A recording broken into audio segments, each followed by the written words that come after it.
Voz Andina Internacional presenta Observatorio Internacional. Un observatorio para examinar los desafíos actuales de la humanidad y las tendencias globales de discusión y soluciones. Observatorio Internacional. Marco Romero, su anfitrión, entrevista a académicos de la región y el mundo sobre temas estructurales y de coyuntura. Bienvenidos.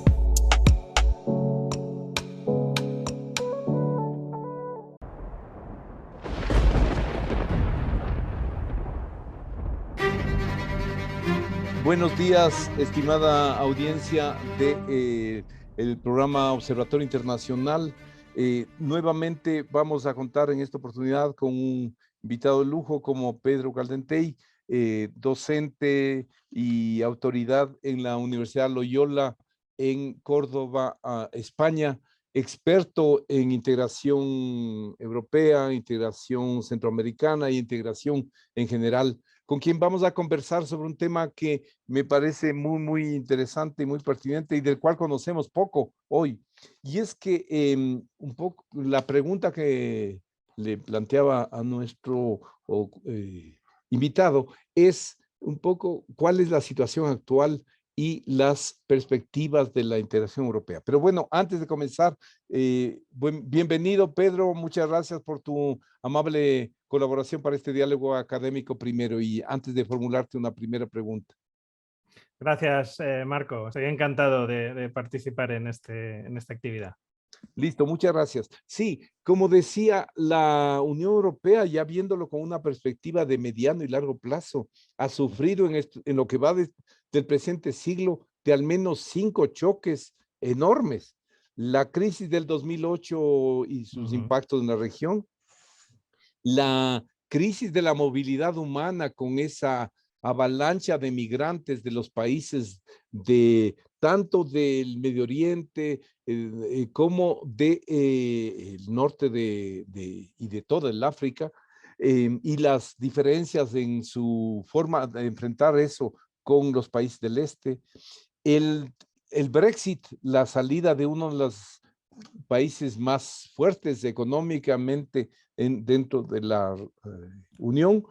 El cuarto, la pandemia y la imagen bastante confusa que dio la Unión Europea cuando en las aduanas y en los puertos se veía cómo se disputaban las vacunas, las máscaras, los respiradores artificiales, los países de la Unión Europea. Entonces, a mí me causó, claro, viniendo de un país, estando en un país como Ecuador, que dio esa imagen al mundo de los muertos en las calles de Guayaquil. Bueno, hay una diferencia enorme, pero también fue horroroso lo de Europa. Y la última, la invasión rusa a Ucrania y las sanciones con todas sus repercusiones en términos de inflación. Entonces, puestos estos escenarios, ¿dónde está hoy la Unión Europea?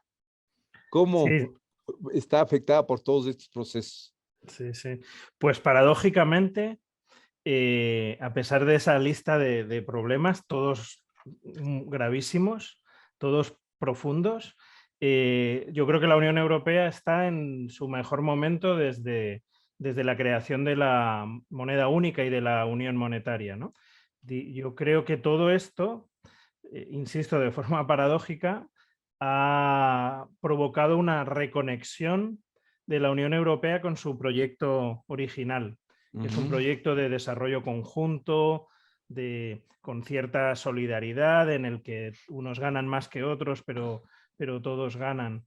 Y yo creo que hemos reconectado con ese proyecto que se había puesto en peligro, por el que yo creo que ha sido un reto oculto, pero muy importante, quizás el más importante de todos, que fue absorber la enorme ampliación que se produjo en el año 2004, ¿no? Que fue un momento de transformación importante del proyecto. Así que a pesar de todo, si hubiésemos hablado en pleno, cuando coincidían los efectos todavía del 2008, del Brexit, y cuando fracasábamos en la gestión de las migraciones, a pesar de todo, las circunstancias han mejorado significativamente. Ahora, pero la brecha entre el norte europeo y el sur, esa no se ha afectado. O sea, de hecho, y es significativo que a la Unión Europea como un todo, y sobre todo a los países del sur de Europa, les tomó más de 10 años el superar los impactos de la crisis del 2008. Estaban recién saliendo cuando viene la pandemia y el Brexit Claro. primero. Sí, sí, ahí todavía los efectos de la crisis a los que se sumó la pandemia han reforzado esas brechas. Lo que es muy diferente, lo que me hace ser optimista sobre el estado de la Unión Europea es que las decisiones de la Unión Europea, todas en general o de casi todos los actores ante esta pandemia, han sido totalmente diferentes a las que se tomaron con la crisis del 2008, donde hubo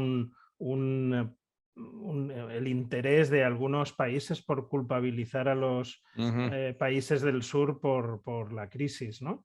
Y donde se tomaron decisiones que rompían un poco con el proyecto europeo, castigando, ¿no? Como si la Unión Europea fuese el Fondo Monetario Internacional o cualquier acreedor, castigando a los países que habían sufrido la crisis. Una crisis del 2008 en la que efectivamente algunos países como España o Portugal o otros países del sur o Irlanda tuvieron responsabilidad, o Grecia, tuvieron responsabilidades importantes, pero que no era culpa exclusiva de los países del sur, tenía que ver con los desbalances, como luego hemos aprendido muy bien, por ejemplo, de la moneda única, ¿no?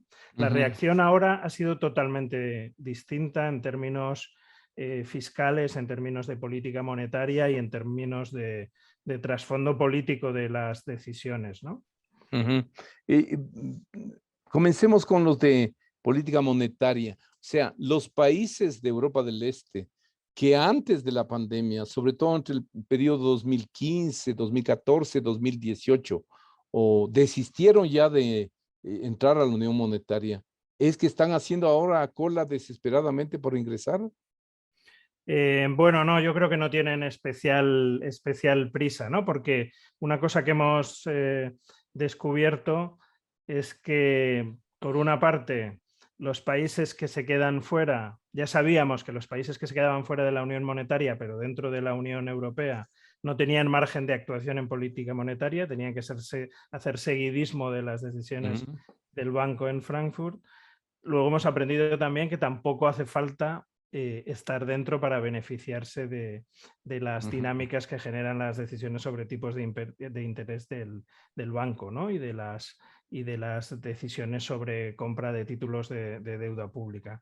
Yo creo que, bueno, ahora tenemos la inflación, como comentaremos seguro enseguida, es una de las grandes amenazas que tenemos en el futuro, pero quizás el punto de inflexión en el cambio de paradigmas de política económica que se ha producido en la Unión desde la crisis del 2008 a la pandemia fue la afirmación de Mario Draghi sobre el Banco Central Europeo hará lo que sea necesario y créanme, será suficiente, ¿no? El whatever it takes de Mario Draghi fue un poco el punto de cambio, ¿no? Fue una manifestación de fuerza de las posiciones europeas, ¿no? del sentido que tiene la Unión Europea.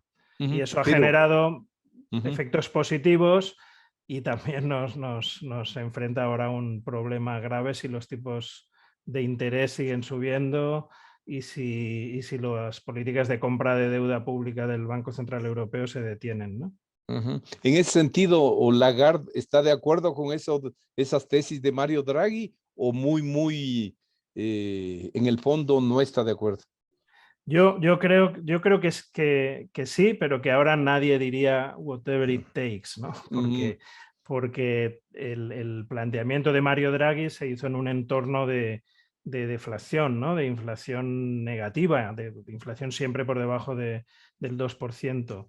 Y hoy nos debatimos en la duda de si la inflación es un problema coyuntural causado por los cortocircuitos de las cadenas globales de valor o por los precios de la energía, que luego Ucrania ha agravado, o si es un tema estructural de subida de precios. Pero hoy las prevenciones, digamos que la guerra de Ucrania y la inflación han acelerado el final de lo que llamábamos la expansión cuantitativa del Banco Central Europeo. Hoy creo que todos están buscando cuál es el fin de ese proceso de ampliación del balance del banco, que es lo que ha sido la expansión cuantitativa. Ahora, pero en ese escenario, finalmente, claro, no ha pasado un tiempo suficiente. Según los chinos, se necesitarían unos 50 años para ver. Pero ¿cuál mismo ha sido el impacto del Brexit? Bueno, el Brexit, pues es difícil decirlo todavía, porque es una realidad compleja que sigue todavía tomando forma. Pero a mí, yo tengo una valoración muy positiva de un primer efecto, y es que el Brexit no rompió la posición conjunta de la Unión Europea, que era una cosa que yo juraba que iba a pasar y que el Reino Unido iba a saber explotar, ¿no? Que iba a jugar con los países del este, que iba a flirtear con Alemania y eso no ha pasado, ¿no? La posición de la Unión Europea en la negociación con el Reino Unido ha sido muy unánime. Ahora tendemos aquí a ver también el gobierno británico ha sido un desastre, ¿no? Si ustedes se han seguido las noticias, no inspiran ni mucho temor ni excesiva confianza en la gestión de todo lo que ha pasado en estos años. Yo creo que ahora nosotros tendemos a ver el Brexit como algo que nos perjudica menos a los países del continente que al Reino Unido, pero yo no estoy seguro, ¿no? El Reino Unido es un socio muy, muy importante. Ahora mismo ellos sufren la transición de salir de la Unión más que nosotros, pero bueno, es un socio geopolíticamente muy importante y comercialmente también. Entonces quizás habrá que esperar un poco para medir esos efectos. Lo que yo creo es que se ha gestionado bien, ¿no? Con una voz única, con mucha paciencia. Yo creo que la Unión Europea no ha presionado, no ha tomado posiciones de fuerza con las que el Reino Unido pueda haberse ofendido, ¿no? Más bien ha sido al revés, el que fuerza las negociaciones e intenta permanentemente renegociar o conseguir cuadrar el círculo con algunas negociaciones ha sido el Reino Unido. Pero ha sido una sorpresa. Yo pensé que iban a tener capacidad de romper la unidad europea, y eso te da una pista a lo mejor de las limitaciones que tiene cualquier país, aunque sea el Reino Unido, para jugar solo en el mundo, ¿no? Ahora, pero por el otro lado, y sí, de todas maneras tenemos que revisar elementos geopolíticos también. Algún autor habla de que estamos pasando una Europa geopolítica. ¿Te parece a ti que eso es así? Yo creo que sí. Yo creo que ha habido una ruptura que no sé cómo el paso del tiempo nos hará juzgar, pero ha habido una ruptura para bien, ¿no? Con una dinámica que era muy negativa. Yo creo que en el año 2004, yo entiendo que se habla poco de eso, pero en el año 2004 la ampliación supuso la victoria de las tesis del Reino Unido, desde luego, y de Alemania por ampliar la unión rebajando su profundidad, rebajando su sentido comunitario, ¿no? Y yo creo que todo lo que hemos sufrido desde el 2004 hasta la pandemia era una expresión de eso, ¿no? Porque lo que percibíamos es dificultades para encontrar intereses conjuntos, una reducción significativa de la importancia relativa del presupuesto comunitario, a pesar de que éramos 12 socios más, con niveles de renta mucho más bajos de lo que habían de cualquiera de los que nos habíamos incorporado antes, y una cierta confusión en los discursos, reducción del peso de la Comisión Europea, predominio de los consejos de ministros y del Consejo Europeo. Todo eso yo creo que era producto de la decisión de ampliar geográficamente y reducir profundidad. Y la pandemia pues ha cambiado esto, yo creo que de forma significativa, ¿no? Me parece que lo que hay detrás del Next Generation de la Unión Europea, del programa de recuperación, es muy es muy importante, ¿no? Ujú.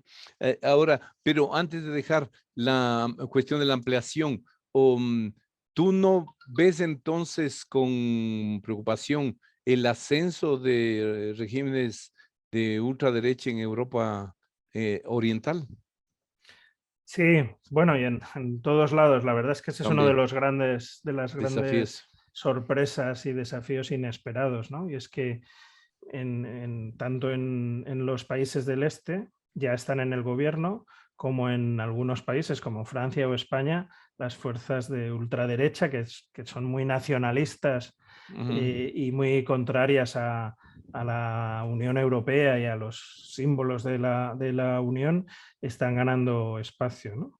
Yo ujú, también creo que dentro de lo lenta que ya saben que es la Unión Europea ujú, para solucionar sus crisis, eh, bueno, las posiciones entre Hungría y Polonia han sido interesantes también, ¿no? O sea, la Unión Europea está amenazando y en algún caso ya reteniendo algunos fondos europeos por las decisiones que afectan a la independencia judicial en Hungría y Polonia. Pero efectivamente ahí hay un núcleo de países, eh, digamos, euroescépticos, ujú, eh, que sin embargo es también contradictoria, ¿no? Porque son países que dependen especialmente de los fondos europeos, ¿no? ujú, Entonces estamos en una situación en la que ellos reclaman su derecho a tomar decisiones y la Unión Europea dice, bueno, pues si quiere tomar decisiones no tiene que váyase. renunciar a algunas de las ventajas de la Unión, ¿no? En Ujú, algún momento antes de la pandemia empezábamos a hablar de una Europa de dos divisiones, ¿no? De los ujú, círculos concéntricos. Hoy eso parece fuera del debate e indeseable. Y ujú, entonces, si el ejercicio de tirar de la cuerda, de forzar el conflicto de Hungría y Polonia se insisten, el escenario sería más bien una suspensión o algún tipo de medida así, que es súper complicada, ¿no? En la ujú, Unión Europea porque exige mucho consenso y los países tienen muchas garantías para defenderse, ¿no? Incluso aunque no crean en la Unión Europea, ujú. les protege la Unión Europea, ¿no? Ujú, ujú. Ahora, entonces, en ese sentido y pasando a lo fiscal, si hay algo de lo que tenemos certeza, es que los países de la Unión Europea van a comenzar a gastar muchísimo más dinero en armas, ¿ya? Y quizás Ujú. la Unión Europea como un todo. Entonces, no hay más que dos soluciones para eso. O aumenta la extracción de impuestos de la población o se eliminan algunos programas y se sustituyen o una mezcla de ambos. ¿Cuál mismo va a suceder? Pues bueno, en el entorno nacional hay muchos debates y poca claridad, yo creo. Por ejemplo, en España o en cualquier otro país. En el entorno regional, lo que ha pasado es que hemos incrementado los ingresos. Lo hemos incrementado subiendo porque la Unión Europea con el programa, o sea, ha coincidido con la pandemia, con la respuesta a la pandemia, han coincidido el Next Generation, que es una dotación extraordinaria de un fondo de muchos elementos de respuesta a la pandemia, con la aprobación de las previsiones financieras que van del 2021 al 2027, con el presupuesto comunitario, que es Ujú. Hay septenal, digamos. una pequeña pregunta allí. ¿Es que entonces la ortodoxia alemana, con el cambio de régimen de Merkel a la actual coalición, o ya flexibilizó sus posiciones y aceptó una laxitud monetaria? Porque es básicamente emisión, ¿no? Claro, o sea, en realidad fue Merkel, ¿no? El final de Merkel, yo creo que aprendimos mucho con la crisis del 2008. Ujú, Aprendimos que a diferencia de Estados Unidos, que fue más valiente en las decisiones, nosotros aplicamos esta rigidez en la que varios países tienen la culpa, pero uno de ellos Alemania, esta rigidez y ortodoxia y el miedo a que decisiones valientes fomentaran malos comportamientos de los países gastones o poco equilibrados Así es. como los del sur, Ujú, eso aprendimos que había alargado mucho la crisis y profundizado sus efectos. Y que además ujú, era un poco injusto porque en la abundancia de liquidez que nos hizo endeudarnos a algunos países del sur, había dos culpables, como en toda crisis de deuda, ¿no? Los que prestan sin cabeza y los que se endeudan sin cabeza, ¿no? ujú. Entonces Pero yo creo perdón, que perdón, ¿y cómo va a cambiar eso en el nuevo contexto? O sea, porque hay países exportadores netos de armas y otros importadores netos. claro, Entonces, los unos están empujando o estarán frotándose las manos y los otros, ¿cómo van a enfrentar? claro. Yo creo que el efecto cuantitativo de los gastos militares es menos importante que la opción de la Unión Europea Mm, de ser una potencia militar, no tanto por lo militar, sino porque la Unión Europea ha encontrado, más bien en Ucrania que en la pandemia, ha encontrado la oportunidad para definir lo que llamamos ahora la autonomía estratégica de la Unión Europea. Yo creo que la inversión militar y esta posición agresiva y decidida ante la invasión de Ucrania y la guerra en Ucrania tiene que ver con que la Unión Europea, igual que con el Next Generation, quería convertirse en un actor económico viable, una ujú, potencia geopolítica y económica viable, con esta guerra quiere tener una cierta autonomía estratégica también de la propia OTAN y de Estados Unidos, ¿no? ujú, Aunque participa plenamente de ahí, busca...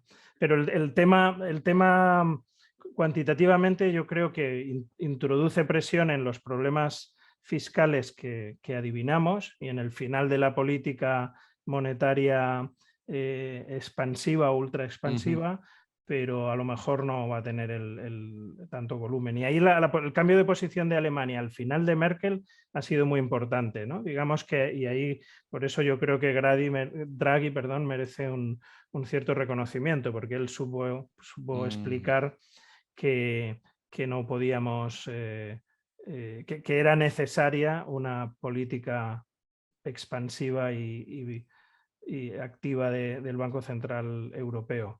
mm, Draghi acusó mucho a la Unión Europea, a los gobiernos, o mencionaba, no acusaba, mm, porque es más listo que eso, pero él ujú, decía, no puede ser todo política monetaria, tiene que así es. acompañar la política fiscal. Y Ujú, eso en eso no tuvo éxito hasta que llegó la pandemia, ¿no? ujú.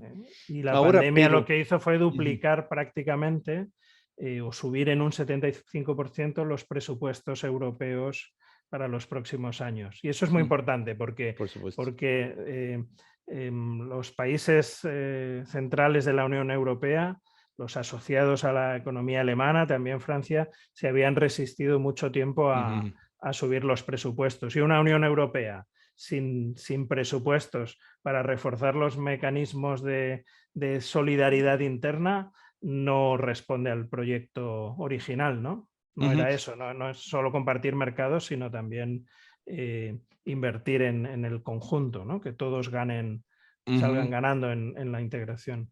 Pero ahí no hay también o no se reproducen las asimetrías, es decir, en ese esfuerzo fiscal nuevo, hay países que tienen menores capacidades, menores posibilidades de enfrentarlos así ampliamente, ¿no? Bueno, Alemania y Francia son el 50% de la Unión Europea en términos poblacionales, en términos de tamaño de las economías. Entonces, el problema es para el resto. Bueno, no, pero ellos están haciendo, o sea, en el Next Generation y el incremento presupuestario en las previsiones financieras mm, es, es, eh, es mayor para Francia y Alemania, ¿no? Y en el reparto, hay algunas cuestiones en el reparto presupuestario que corrigen algunos equilibrios anteriores, ¿no? Por Mm, ejemplo, la insistencia por reducir la PAC y por a reducir eso los iba. fondos estructurales, pues es un poco reacción de los países contribuyentes netos. En la Unión Europea se habla de Ujú, países contribuyentes netos al presupuesto y de receptores netos. España, antes el problema se ejemplificaba enfrentando a Alemania con España hace algunos años, porque así España es. está dejando de ser receptor neto. Pero los otros países decían, oye, hablamos de España y Alemania porque son los países, es el país contribuyente y el país receptor más grande. Pero si hablamos en términos per cápita, hay otros contribuyentes netos más importantes que Alemania, como Suecia, los Países Bajos, etcétera, ¿no? Dinamarca. Y entonces ahí hay una presión que va teniendo éxito por gastar menos en política agrícola, que corregía las vulnerabilidades de algunos países y sectores económicos, y los fondos estructurales que van dirigidos a las regiones mayoritariamente con renta inferior a la media europea, y se incrementa en temas de I+D, de competitividad, que son más transversales para todos los países. Pero aún así el presupuesto lo cargan el esfuerzo presupuestario es mayor en los países más ricos. La otra novedad, que es muy importante y es otro salto que no estaba previsto y que a mí francamente me sorprende, yo ya no lo esperaba, porque de esto hablábamos antes de la creación de la moneda única, pero había desaparecido. La otra novedad es que la Unión Europea se endeuda, ¿no? Por primera vez para el Next Generation y las nuevas previsiones, la Unión Europea se ha endeudado y ha encontrado financiación de forma muy barata. Eso generaba un enorme rechazo en los halcones de la política fiscal y monetaria en Europa. Y entonces yo creo que eso ha sido una gran noticia. En términos generales, positiva. La pregunta es qué va a pasar ahora, si eso tiene más recorrido. No, y por ahí va justo lo que me venía a la duda, bueno, 2 o 3 cosas. La primera sobre este monetario que acabas de señalar. Una de las evaluaciones que se hacían del funcionamiento de la Unión Monetaria es que nació sin mucha ambición global. O sea, básicamente Unión Monetaria, pero nunca se planteó como para disputar terreno al dólar. Y en este sentido, hoy día me parece peor todavía. No, es más bien un rol secundario el que asume la Unión Europea en el campo monetario, o no, o estoy equivocado.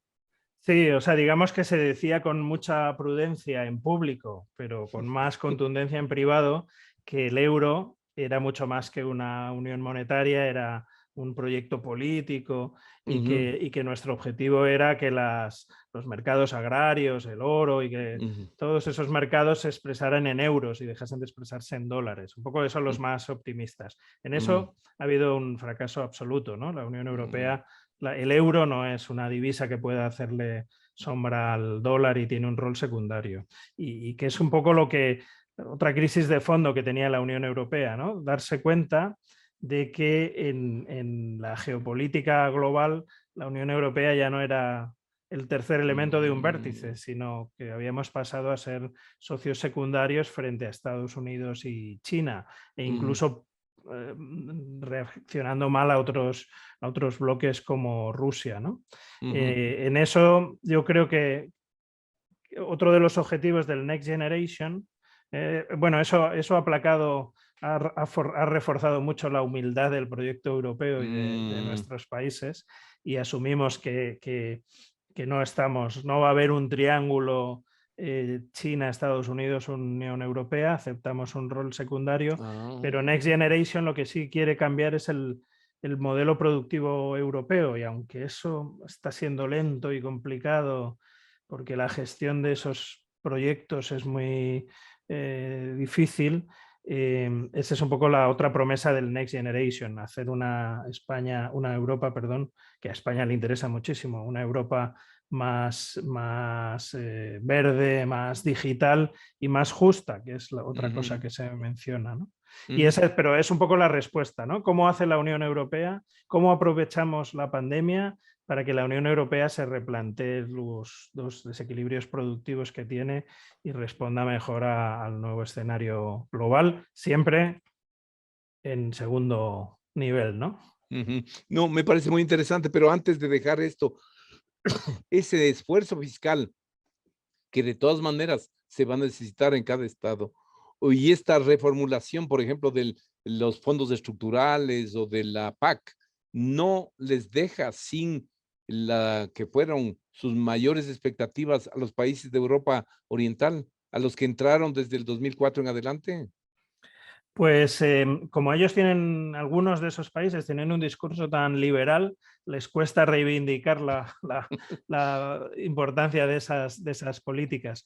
Pero yo creo que tras la pandemia su posición, excepto en los casos de Polonia y Hungría, donde tenemos este enfrentamiento, su posición ha mejorado porque el volumen presupuestario ha cambiado significativamente, ¿no? Otra cosa es que efectivamente yo creo que la política agrícola, este es un tema que ya sabes que hemos debatido mucho aquí, en la política agrícola es más difícil de defender porque sigue concentrada en agriculturas más bien al estilo francés, en determinados productos. Y ahora los fondos estructurales yo creo que es una de las grandes batallas conceptuales y políticas, ¿no? O sea, en eso no puede haber retrocesos. Ahora, no, lo que tú dijiste de la PAC me parece muy, muy interesante. Y allí una cuestión, yo me recuerdo haber visto al presidente Macron que decía, no es posible que Francia, se refería a Francia, pero decía Francia y la Unión Europea dependa de alimentos importados, dependa de insumos esenciales para la salud humana importados. Entonces me pareció curioso porque viniendo de él, o sea, parecía que una de las lecciones aprendidas luego de la pandemia era la necesidad de reforzar, no una soberanía alimentaria a ultranza, pero sí una seguridad alimentaria básica. No sé, ¿tú crees que puede llegar a replantearse totalmente la PAC? Pues yo creo bueno, yo creo que esa batalla está un poco, no quiero ser exagerado diciendo que está un poco perdida, ¿no? Ya. Porque el retroceso de la PAC es muy suave, pero es permanente, ¿no? Y sobre todo no a los principios de agricultura y cambio climático, que esos siguen muy vigentes, y de todo lo que tenga que ver con la economía verde, pero sí al principio de seguridad alimentaria, ¿no? Yo creo que se está en retroceso. O sea que en la Unión Europea ese es un tema muy sensible. De hecho, quien abandera eso con más fuerza, no tanto hablando de Europa con respecto al mundo, como hablando de Francia con respecto a Europa, son los movimientos más ultraderechistas de Francia, ¿no? Entonces yo creo que sí, la PAC está un poco en retroceso. Lo que pasa es que es un retroceso lento, ¿no? Y entonces el volumen de la PAC se reduce en cada paquete financiero de la Unión, pero es todavía muy importante. Pero a nivel general, o sea, ¿tú estarías o no de acuerdo en que estamos, de hecho, en una fase de desglobalización que no sabe, o de cambio en las formas de funcionamiento, lo que tú señalabas de las cadenas regionales y globales de valor, que, y por supuesto, plantea los problemas que tú señalabas en la transformación productiva, porque no se sabe hasta dónde va a llegar este proceso? Si uno escucha a Nancy Pelosi y los funcionarios norteamericanos que estuvieron ayer o anteayer en Ucrania, ellos decían básicamente vamos a apoyar a Ucrania hasta la victoria total, pero entonces cambiaron sus objetivos. Ya no estamos hablando de detener a Rusia, sino de detener a Putin y de cambiar el régimen. Eso implica una guerra que se prolongaría muchísimo más. Claro, ese escenario es un poco lo que genera más preocupación ahora, ¿no? Porque este conflicto tiene tantos planos que por eso está siendo más importante de lo que habíamos previsto al principio, ¿no? Yo creo que para responder a lo que me decías, yo creo que sí que hay un escenario de desglobalización o de moderación de la globalización que se percibe. Lo que pasa que no sé en términos, en la Unión Europea es que como las previsiones financieras las negociamos cada 7 años y quedan un poco sobre la mesa y es muy difícil modificarlas, y nosotros hicimos eso en el año 2019 y 2020. Pensar que va a haber modificaciones de la PAC ahora es más difícil. Pero yo creo que una cosa que aprendimos en la pandemia lo aprendimos con los guantes, con las vacunas, con los materiales sanitarios, es que estábamos vendidos, ¿no? Y yo creo que esa es una idea que ha quedado marcada, ¿no? La idea de que hay ciertas áreas estratégicas en las que los países de la Unión Europea tenemos que invertir porque no podemos ser tan dependientes. Y en el tema de Ucrania, efectivamente, yo creo que, bueno, tiene un apartado agrario, ¿no? Una dimensión agraria que hemos descubierto, aunque sabíamos que Ucrania era un suministrador de granos y de otros productos, no sabíamos hasta qué punto, ¿no? O sea, Claro. el primer efecto que tuvo en España la guerra de Ucrania es que el aceite de girasol, del que nosotros pensábamos que éramos productores principales y que nos autoabastecíamos, subía a un 50% en los supermercados, ¿no? E incluso hubo supermercados que te permitían llevarte solo 4 litros o 4 botellas de aceite. Y ese impacto que tiene una dimensión global mucho más grave, ¿no? Con algunos países africanos es muy grave. Pero eso no abriría el espacio, por ejemplo, para revertir esas restricciones que se puso en España, siguiendo el ejemplo, a la producción de aceite de oliva. Claro, ahí hay uno de los debates que hay en la PAC es la renacionalización de la política agrícola. Porque en España tiene un problema y es lento, porque todavía la política agrícola tiene instrumentos muy poderosos. Pero hay un lento declive de la política agrícola y al mismo tiempo, como muchas de esas decisiones se toman en Bruselas, tenemos muy poca capacidad para tomar decisiones sobre nuestra agricultura. No podemos, ¿no?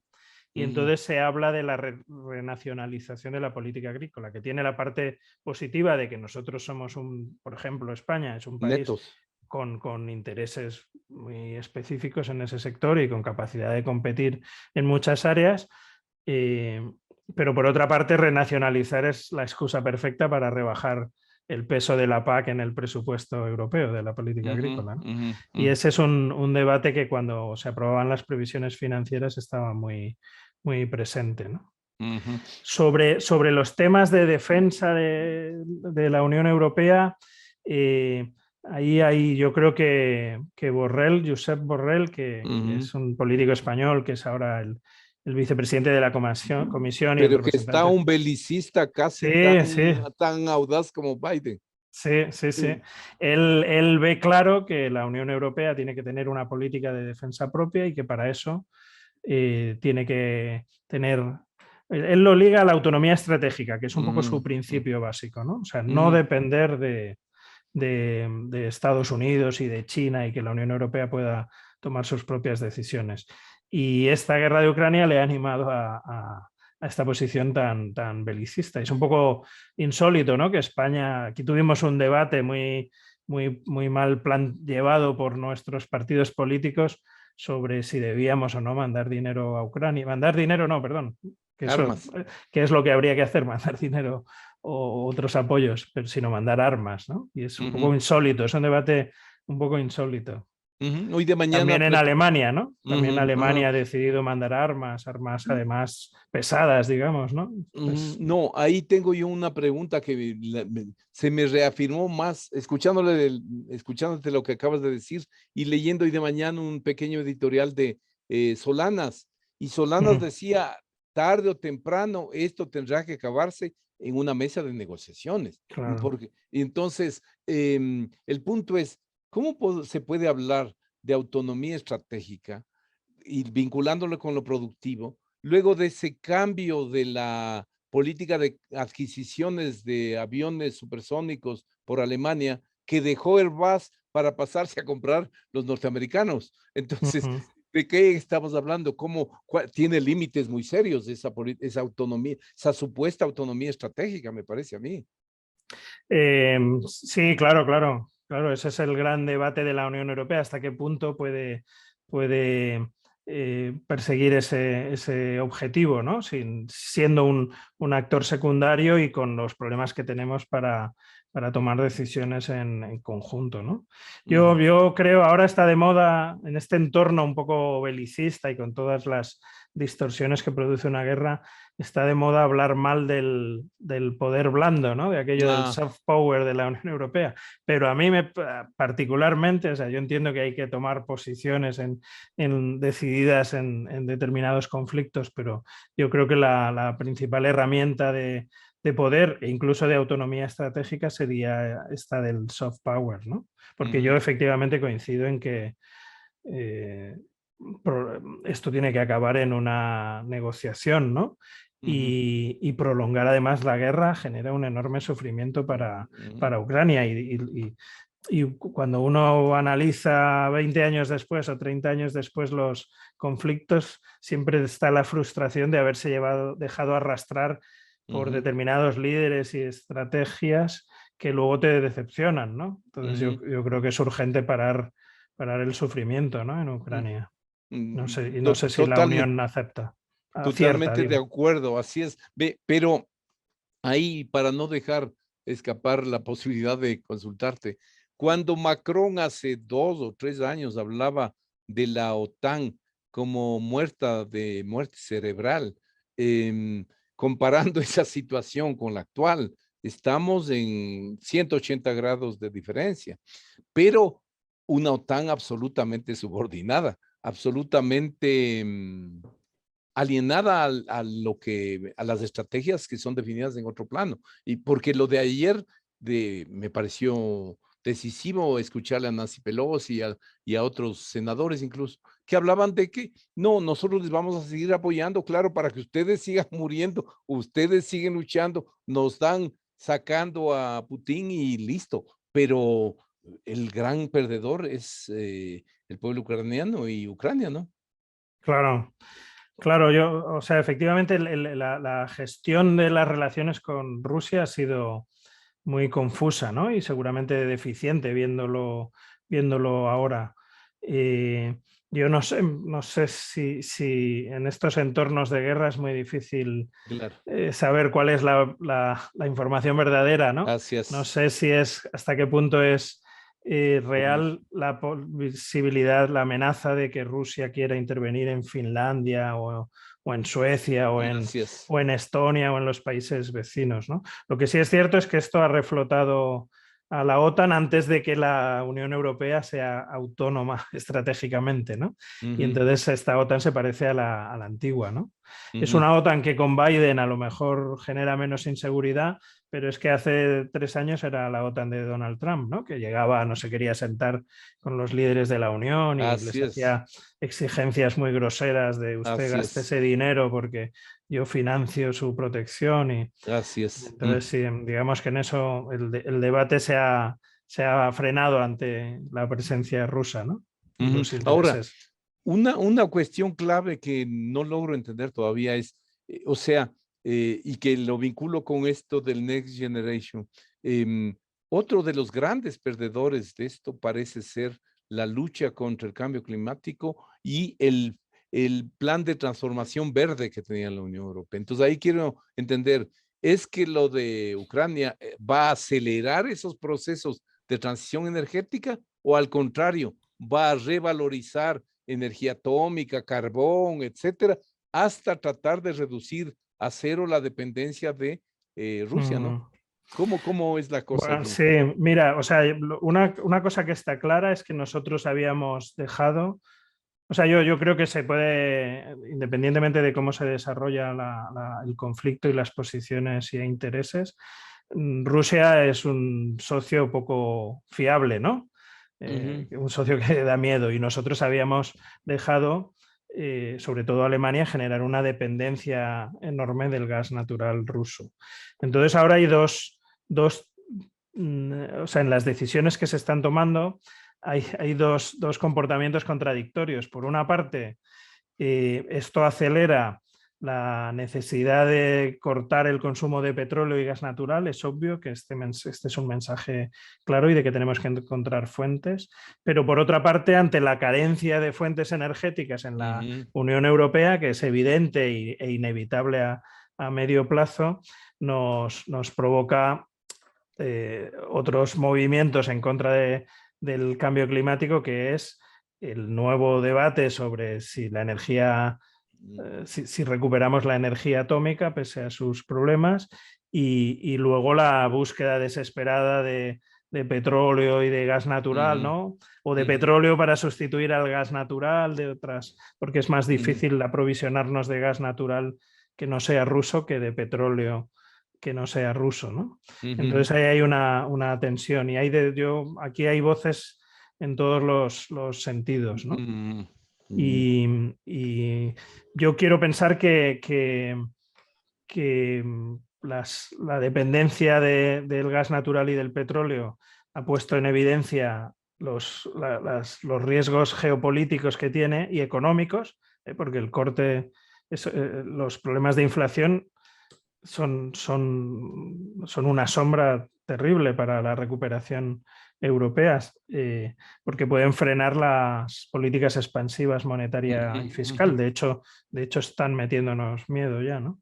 Entonces yo quiero pensar que eso se va a tomar en serio, por ejemplo, en España, ¿no? Con todo el dinero que tenemos para construir una Europa más verde, deberíamos generar una expansión enorme de las energías renovables, ¿no? Pero bueno, a corto plazo tenemos las manos un poco atadas y eso puede generar la recuperación de energías de las que queríamos huir. Ahora, dos dimensiones que son importantes vistos desde acá de América Latina y que con estas ya para ir terminando. La una es el tema del empleo. ¿Cómo? Yo no he visto las cifras últimas y del empleo a nivel de la Unión Europea y del empleo en España por su impacto en la cuestión migración de América Latina y del Ecuador, sobre todo, hacia España. ¿Cómo está eso en este escenario?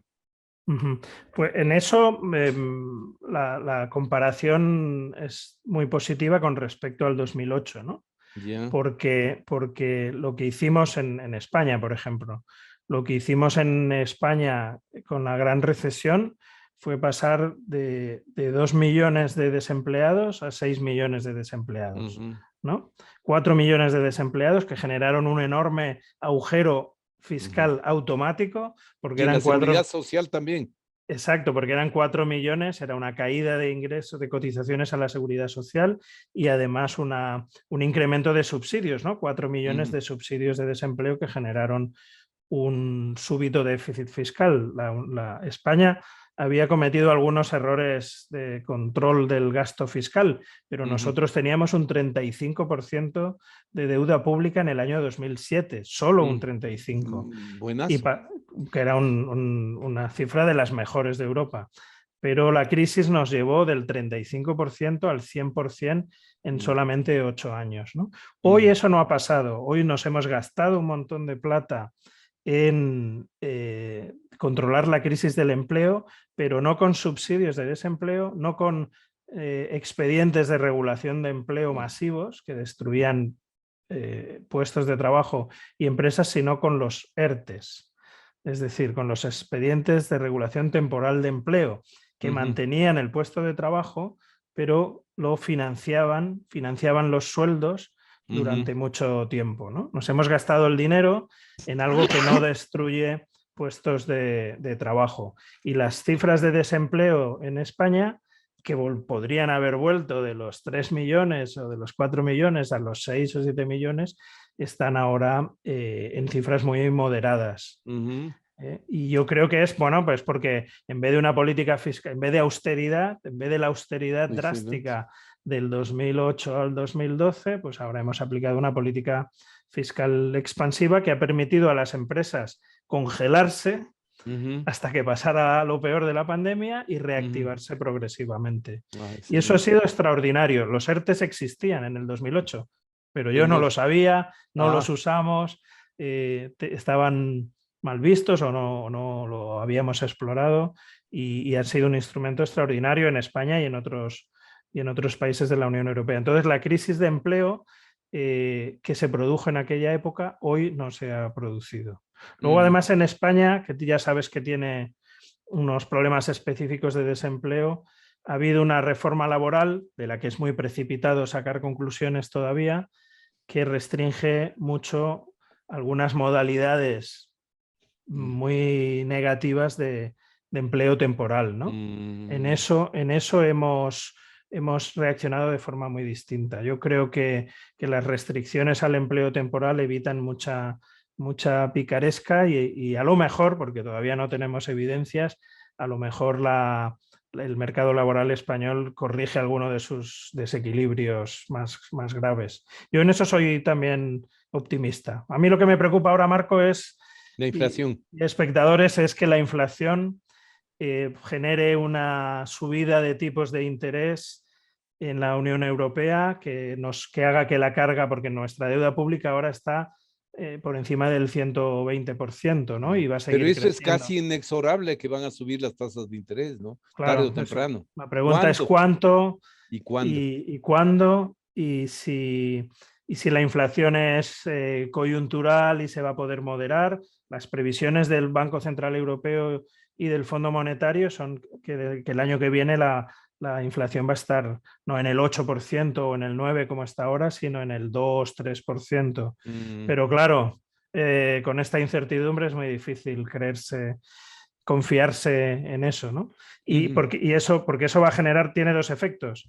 Política monetaria que genera un coste de la carga de la deuda mucho más alto, que va a generar también problemas de deuda privada, porque todos los que tenemos hipotecas o deudas o tal, vamos a tener que hacer un esfuerzo suplementario, y luego además puede poner fin a la política de expansión cuantitativa de compra de deuda pública por el Banco Central Europeo, y que de repente la deuda se convierta en un problema mucho más grave, y que eso haga recuperar una cierta austeridad en el gasto que no sea compensada por el Next Generation, ¿no? Esa es la gran amenaza, ¿no? El final de la política fiscal expansiva y monetaria. En eso hay mucho debate. El Fondo Monetario, el Banco Central Europeo, que otras épocas decían otra cosa, intentan defender la expansión y son muy prudentes, porque ya vimos con la gran recesión cómo agrava eso el impacto de una crisis, ¿no? Pero el otro, y con esto sí ya ir terminando, la otra víctima de estos procesos, bueno, ya venía victimada desde poco atrás, es la cooperación internacional al desarrollo, algo que tú dominas ampliamente.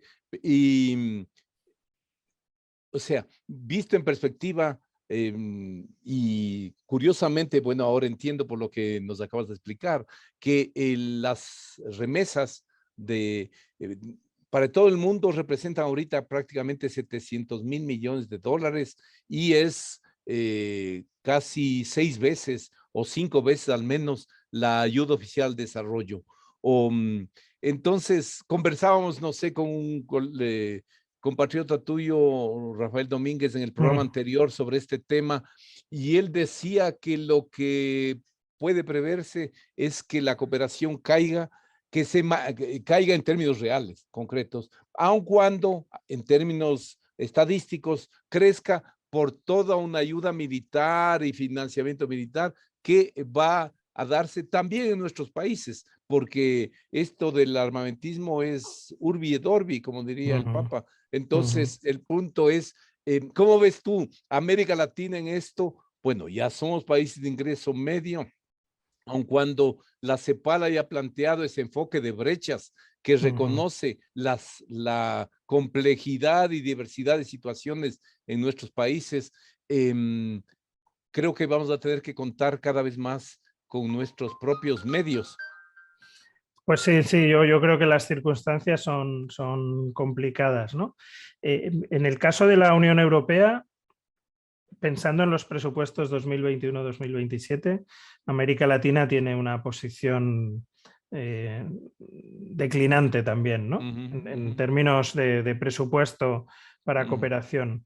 En términos de presencia geopolítica, a mí me consta que, por ejemplo, España está incidiendo en el entorno de la política exterior europea para que las alianzas que están un poco paralizadas ante la crisis de la interlocución CELAC-Unión Europea, las alianzas políticas se recuperen.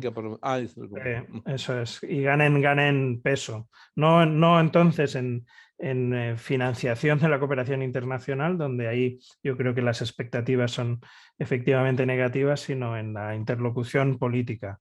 En Europa y en España, yo creo que ahora ya se está aprobando una nueva ley de cooperación internacional y me parece que el gobierno tiene la voluntad de estrechar lazos con América Latina. Se habla de un incremento presupuestario que no sé hasta qué punto va a ser viable, pero sí, yo creo que a mí me preocupa especialmente el entorno multilateral, ¿no? Porque antes fíjate, antes de lo de Ucrania, como este mundo no nos deja de dar disgustos últimamente, cuando se terminaba la pandemia yo pensaba que iba a haber una recuperación, unos años de recuperación más o menos del multilateralismo, en ser ilusos, digo, de la economía europea, y que eso iba a traer migración latinoamericana de nuevo y que se iba a producir un nuevo flujo de remesas.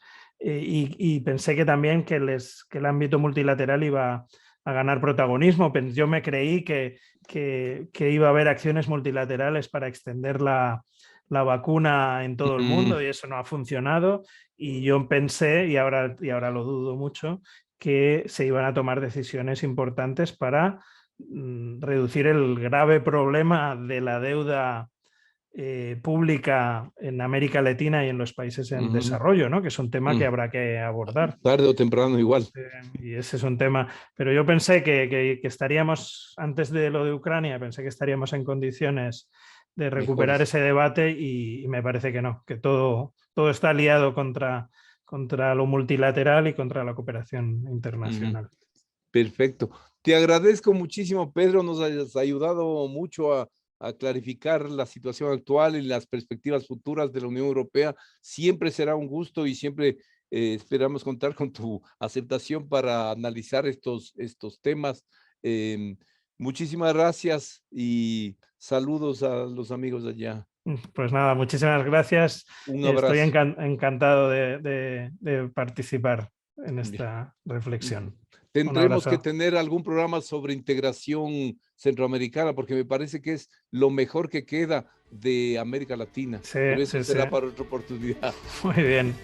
Muchas gracias, Pedro. Un placer. Adiós. Gracias a todos.